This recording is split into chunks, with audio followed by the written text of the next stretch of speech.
Daily. Taste the Daily. ராமநாதபுரத்திலிருந்து Paramakudi நோக்கிச் சென்ற அரசு பேருந்தில் 50க்கும் மேற்பட்ட பயணிகள் பயணம் செய்தனர். சத்திரக்குடி அருகே பேருந்து சென்றபோது பேருந்து டயரின் பட்டை வெடித்து இருக்கையின் தரைத்தளம் உடைந்து பேருந்துக்குள் அமர்ந்திருந்த பெண்ணின் காலை பதம் பார்த்தது. படுகாயமடைந்த அந்த பெண் வலியால் கதறி துடிக்க உடனடியாக பேருந்து சாலையோரம் நிறுத்தப்பட்டது. சக பயணிகள் அவரை கைத்தாங்கலாக வெளியே அழைத்துச் சென்று தண்ணீர் கொடுத்து ஆசுவாசப்படுத்தினர். இதனைத் தொடர்ந்து பரமக்குடி நோக்கிச் சென்ற மற்றொரு அரசு பேருந்தில் சக பயணிகளோடு காயமடைந்த பெண்ணும் அனுப்பி வைக்கப்பட்டார்.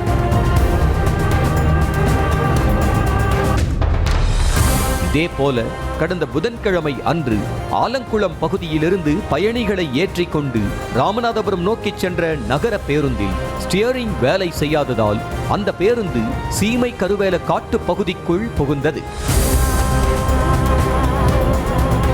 கடந்த 2ஆம் தேதி அன்று பிரேக் பிடிக்காத பேருந்து எதிரே வந்த புறநகர் பேருந்து மீது மோதியதில் 10க்கும் மேற்பட்டோர் படுகாயமடைந்து மருத்துவமனையில் சேர்க்கப்பட்டனர். ராமநாதபுரத்தில் நாள்தோறும் நூற்றுக்கணக்கான பேருந்துகள் மாவட்டத்தின் பல பகுதிகளுக்கு இயக்கப்படுகின்றன. அப்படி இயக்கப்படும் பேருந்துகளில் பெரும்பாலான பேருந்துகள் பழைய பேருந்துகளாகவும் போதிய பராமரிப்பு இல்லாதவையும் என கூறப்படுகிறது. குறிப்பாக கிராமப்புறங்களுக்கு இயக்கப்படும் பேருந்துகள் கலகலத்து போனவையாக உள்ளன. இதனால் எந்த நேரத்தில் பேருந்து பழுதாகி நிற்கும், அதன் பாகங்கள் எப்போது உடைந்து விழும் என தெரியாத நிலையில் ஓட்டுநர்களும் அச்சத்துடனேயே பேருந்தை இயக்கும் நிலைக்கு தள்ளப்பட்டுள்ளனர்.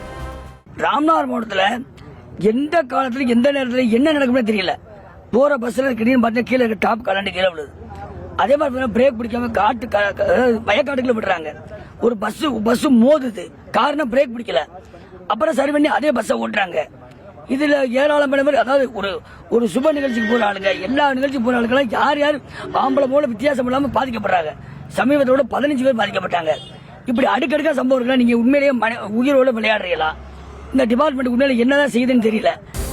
உயிருக்கு உத்தரவாதம் இல்லாத பேருந்துகளில் அச்சத்துடன் பயணிக்கும் அவலம் ஏற்பட்டுள்ளதாக கூறும் பயணிகள், மாவட்ட நிர்வாகமும் சம்பந்தப்பட்ட துறையும் பயணிகளின் பாதுகாப்பை உறுதி செய்யும் வகையில் ஓட்டை உடைசல் பேருந்துகளை நீக்கிவிட்டு புதிய பேருந்துகளை இயக்க வேண்டும் என கோரிக்கை விடுத்துள்ளனர்.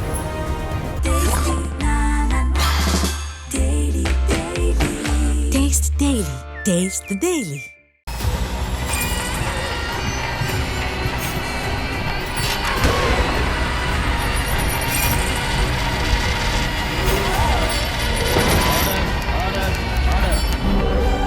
நிகழ்தகவு குற்றங்களின் மறுபரிமாணம். நாள்தோறும் இரவு 10 மணிக்கு இணைந்திருங்கள் நமது நியூஸ் தமிழ் தொலைக்காட்சியோடு.